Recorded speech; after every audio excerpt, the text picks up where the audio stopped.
Muito boa noite, eu sou Felipe Raimann, aluno do curso de Teologia do Sesumar, estamos já no terceiro ano, sobre a disciplina de Teologia, Comunicação e Novas Mídias.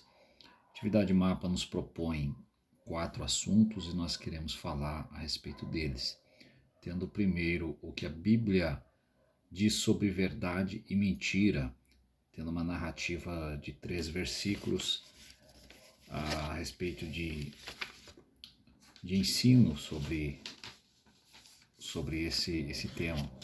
Poderíamos começar ali com Atos no capítulo de número 5 e verso de número 4, quando Ananias e Safira vendem uma propriedade e ocultam parte disso que ora venderam. O apóstolo descobre, ele é devidamente avisado e os repreende. Isso acaba causando-lhes a morte, nos levando a essa ciência de que todas as vezes que se pratica mentira, ela pode provocar a morte. E segundo estado, se voltarmos à velha aliança, encontramos no Gênesis 12, Deus tendo que socorrer Abraão, porque ao mentir que Sara não era sua esposa, tem sua mulher tomada de si, para que o rei do Egito então a tomasse por mulher. Em terceiro ponto, Colossenses no capítulo de número 3 e verso 9, Paulo está dizendo ao povo de Colosso: não mintais uns aos outros, pois já vos despistes do velho homem. Ou seja, Paulo estava dizendo que na condição em que eles estavam vivendo, a prática da mentira me levaria à mesma condição de quando o evangelho me encontrou. Então, desaconselhando a prática.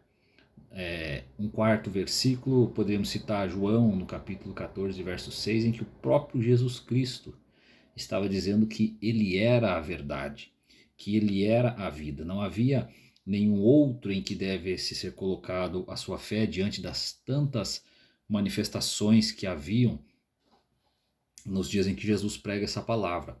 Na sua continuidade em João 14 e 37, e esse texto é importante que façamos menção dele, vai dizer assim: perguntou-lhe Pilatos, então: tu és o rei? Respondeu Jesus: tu dizes, eu sou rei. E para isso nasci e para isso vim ao mundo, ao fim de dar testemunho da verdade. Todo aquele que é da verdade ouve a minha voz. Veja, Jesus está dizendo que de fato ele era rei. Não só rei, ele era a expressão da verdade. Por fim, e este versículo em particular acho esplêndido na sua totalidade, João está terminando o Apocalipse e ele escreve uma palavra a certo ponto de juízo, quando diz lá: ficarão de fora os cães, ficarão de fora os feiticeiros, os adúlteros, homicidas, idólatras e todo aquele que ama ou comete a mentira.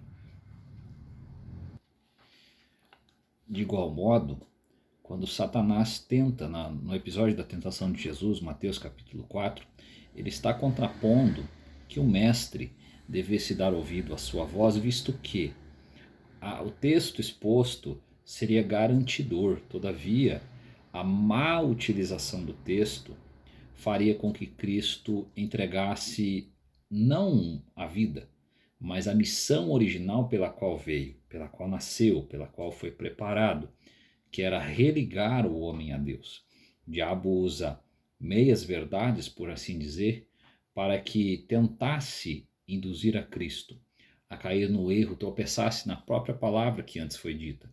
A falta de uma exegese adequada, por assim dizer, a falta de uma compreensão adequada do texto poderia levar o Cristo a condenar todo um trabalho missivo que começou desde o Gênesis 3 e capítulo 15, quando, ao cair do homem e da mulher, Deus promete que haveria uma oportunidade para que o homem fosse novamente religado.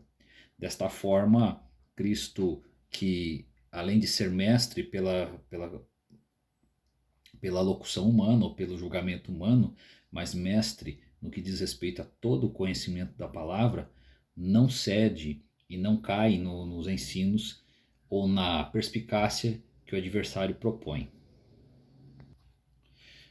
Ora, veja, na temática que nos está proposto de como identificar uma fake news. Perceba que a fake news, por vezes, ela é fantasiosa. Ela está saindo além do que comumente nós estamos vivendo. Claro que há muita coisa, há muito material lançado sobre a internet, mas a fake news ela tem um poder de confronto muito baixo frente à verdade que nós pregamos. Quando nós dizemos que alguém está fora do ordenamento jurídico de determinada igreja, e quando procuramos essa pessoa sequer sabe que o nome dela foi citado. A fake news ela tem um poder de dar uma informação que não é existente na sua natureza física, mas ela é existente na sua natureza ou na sua dimensão digital.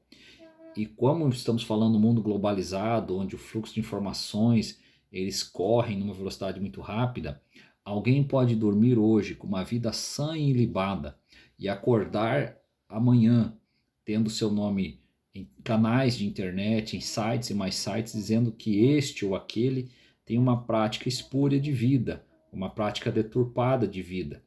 A fake news, ela por vezes, ela aparece de uma linha mais esquerda, de um pensamento anticristão.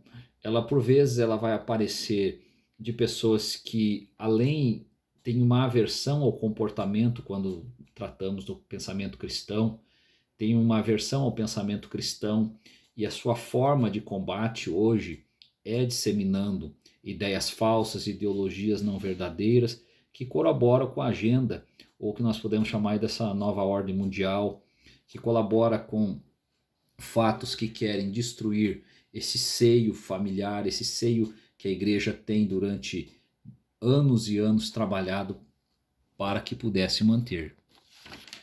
No quarto tópico, nós falamos de estratégias para combater fake news em grupos de WhatsApp ou Telegram.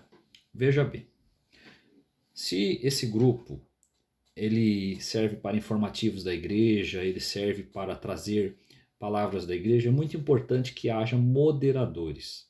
Moderadores, veja que quando há muito aberto, há muitas conversações, há muitas diferenças de pensamentos, você vai ver por vezes muitas coisas paralelas que não o assunto daquele grupo. Então, logo, uma das opções é ter um moderador idôneo ou moderadores idôneos que possam acurar esse material que vai ser colocado nesse grupo, quer seja do Telegram, quer seja do WhatsApp.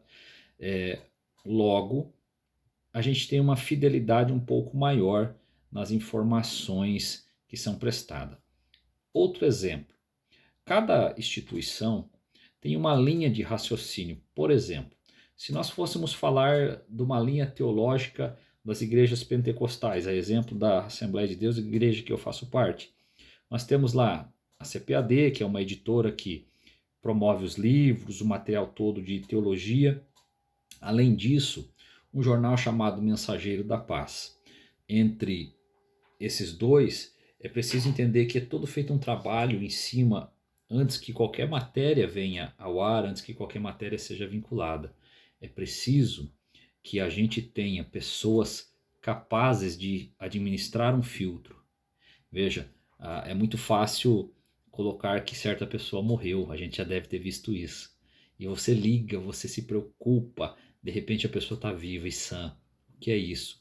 Uma notícia mal vinculada, uma notícia mal... É preciso que hajam pessoas capazes, idôneas, que verifiquem a fonte da onde está vendo. Se essa fonte ela corrobora com os nossos pensamentos cristãos, com a nossa ideologia cristã, com a nossa vertente cristã. Se a gente assim o fazê-lo, logo a gente, é claro que não é possível 100% de acertos, mas eu vou dizer para você uma coisa, com certeza a gente vai conseguir chegar com um pouco menos de falhas, de erros, ao objetivo que nos é dado.